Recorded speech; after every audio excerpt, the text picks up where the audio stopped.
Metro police are pulling back the curtain for the first time on a problem they say is plaguing the Las Vegas Valley: unlicensed group homes. Vanessa Murphy is here with an exclusive look on what investigators have found, arrests they've made, and how prevalent the problem may be here. Vanessa.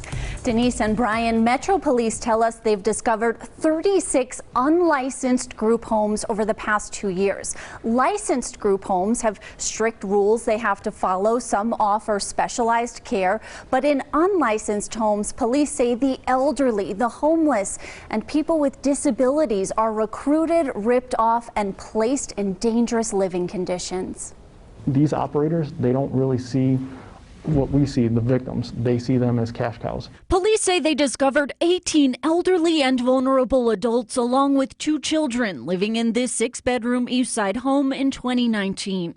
Investigators described the conditions as deplorable. They say Mary Glenn was in charge. Court records obtained by the I-Team reveal she's a felon with aliases. She was one of the most egregious that we've had. Metro Sergeant James Johnson says there may be hundreds of victims since Glenn operated several unlicensed group homes. Prosecutors say she had no license to run a business or provide medical care. Lieutenant David Valenta says police are uncovering more of these types of unlicensed group homes throughout Clark County. These are people that are looking for a roof over their head. They're being targeted because they have steady governmental benefits, Social Security, Medicaid, and they're taking advantage of them, putting them in a house, and then not delivering on the promises they gave them. He says the promise is for a room, food, and in some cases medical care, but residents soon learn the truth. No heating, no air conditioning, bed bugs infestation, rodents, no running water, no working bathrooms, where they'll stack 10, 15, 20 people in.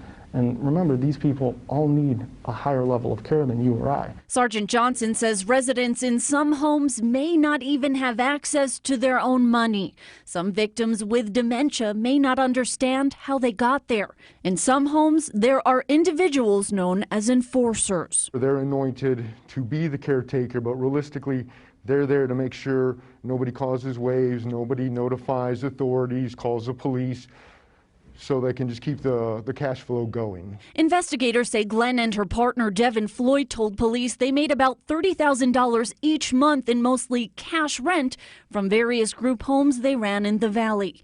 The arrest report describes some of the victims found in this home.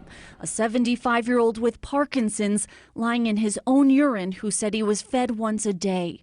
A 66-year-old with dementia who cried he needed his medications. And a 75-year-old double amputee who had to leave the house to use the restroom since the first-floor bathroom didn't work.